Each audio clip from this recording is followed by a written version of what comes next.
Oh, good lord, let's just do it. Woo! Welcome to the Urban Outlander. My name is Jordan. We're talking about season 6, episode 7, the penultimate episode. That's fancy word for the second to last episode of the season. This is Sticks and Stones. There is a lot going on this episode, so let's just dive into it because there's all sorts of stuff. Some stuff I wasn't even really ready for. We open where we left off. Except this time, Tom and Alan and Jamie have showed up. Tom and Alan are pointing their proverbial pitchforks at Claire. They're ready to bring her down. They're like, you did it. You did it. I'm still in the camp that I think Alan and Tom may have killed Malva. Again, I haven't read the book. I don't really know. But I feel like in the clue of Fraser's Ridge and all of the potential suspects, Tom and Alan are the most obvious to me. Do I think they're as diabolical as to kill their sister or their daughter? Yes, I do. They were already pimping her out before, right? And I just think this is some grand scheme to bring Jamie and Claire down. And I think they ran off to the Brown Brigade to tell them to go arrest that besom known as Claire Fraser. We will see what happens in the next episode. And I'm not even sure if we're gonna get all of our answers. Perhaps some of this is going to be pushed off to next season. I think so. I don't know. Claire tries to give her rough draft of nice things to say about Malva at her funeral. And I'm just like, maybe saying that she has fire in her eyes wasn't the best choice of words when everybody thinks she's a whore and believes she deserves to rot in hellfire. Just an idea. Maybe things like, she was full of life and light and scheming. The ghost of Lionel Brown has completely freaked me out in new ways this episode, so I commend them on sort of teetering onto this weird horror theme, but I was officially freaked out. I don't know how you felt. Finally, this episode is where Claire and Jamie talk about Claire's issues. She finally reveals to him this ghost, these voices, and it definitely felt like Wentworth vibes before they even mentioned it in the scene that they have together.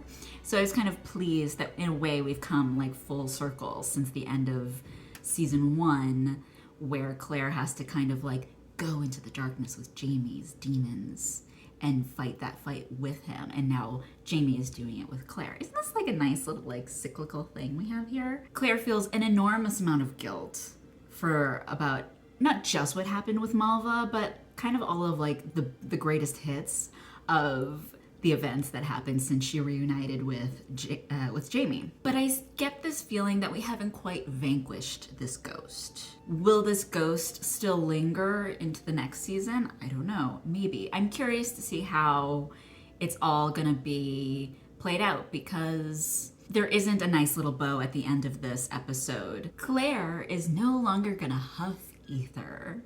And this is the PSA where it's the more you know comes in. This is the after school special for Outlander, but we're not really gonna get that. I think this battle still needs to be fought, and we'll see more. Oh my gosh. So Mrs. Bug and Mr. Bug, I'm calling them the smug bugs from now on. Mrs. Bug, still stirring that pot, still stirring it. Loves to get everybody riled up. She likes to poke. Poke. Before she was kind of just in the background and didn't really do too much in terms of the story. But now she's kind of become this gossipy gossip. What will the neighbors say is her kind of her motto. And it's honey, they're employing you and they're employing your husband who likes to scare children and talk about murdered ghosts and is completely rude to Roger. And a part of me is do you want to keep your job on the ridge? Do you want to go somewhere else?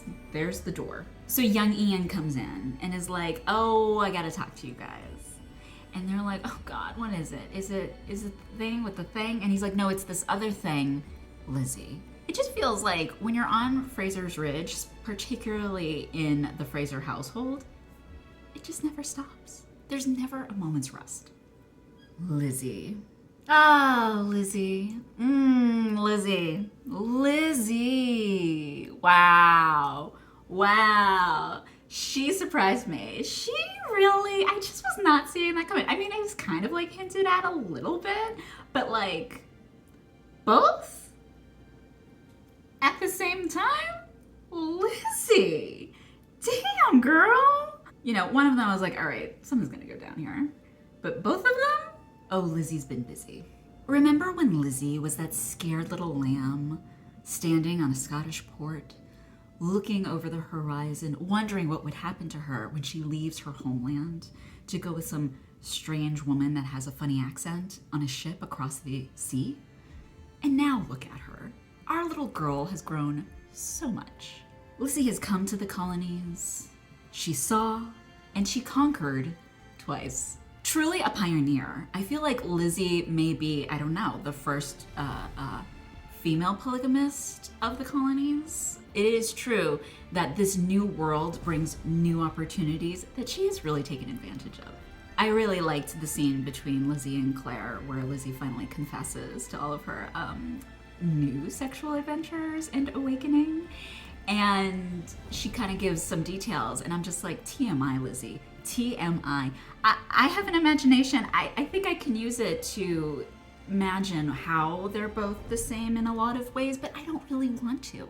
And I like the idea of Lizzy kind of cohabitating with two husbands and a baby in a cabin on Fraser's Ridge. But I'm also like, is she really that naive? I don't know how I feel about that naivete and how it's been kind of depicted. I don't know what it was like in the books. I feel like it's a bit of a stretch. Even Lizzy, given her time, would understand the social implications of having two husbands and a baby in this society. I don't know. You tell me. What did you feel about that? Because I just didn't totally buy it. I think she's smarter than that.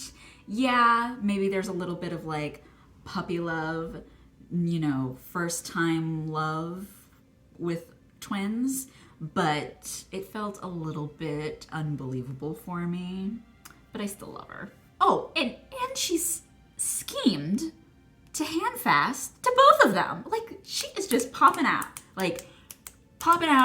all the stops. Just like boom, boom, boom, boom, boom. You think you know me? No, no, no, no, no, no. You think I'm some like meek little girl handing you your dinner every night? No, no, no, no, no, no. You think I'm out there grooming and feeding that horse? Oh, no, no, no, no.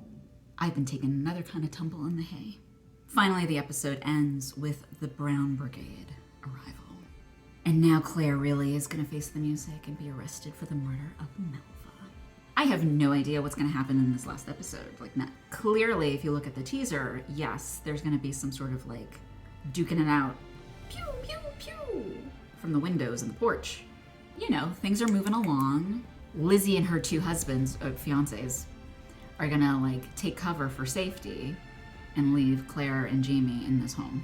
And it's left Claire and Jamie to depend on each other because they are surrounded by a bunch of gossipy, mean-spirited, judgmental settlers who are not interested in helping them when the Browns show up.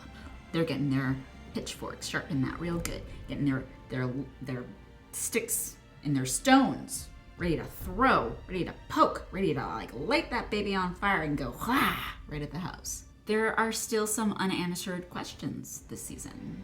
Who killed Melva? What exactly are the Christies up to? Will Claire conquer her demons?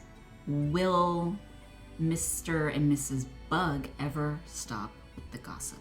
They probably won't. I think I already know the answer to that story. Fergus and Marsley, are we ever going to see what they're up to in the print shop and how many more babies they'll have? What about young Ian? What's the rest of his story? Is that going to still evolve? Will he ever find happiness?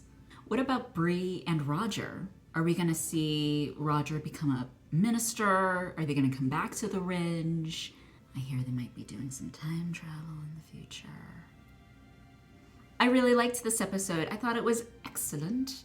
I thought that the tone of this episode was really great, even though with that scary ghost horror thing happening. For a person like me who really has no clue about what's going to happen coming up, I'm very much looking forward to the finale. and then not waiting 2 years for the next season.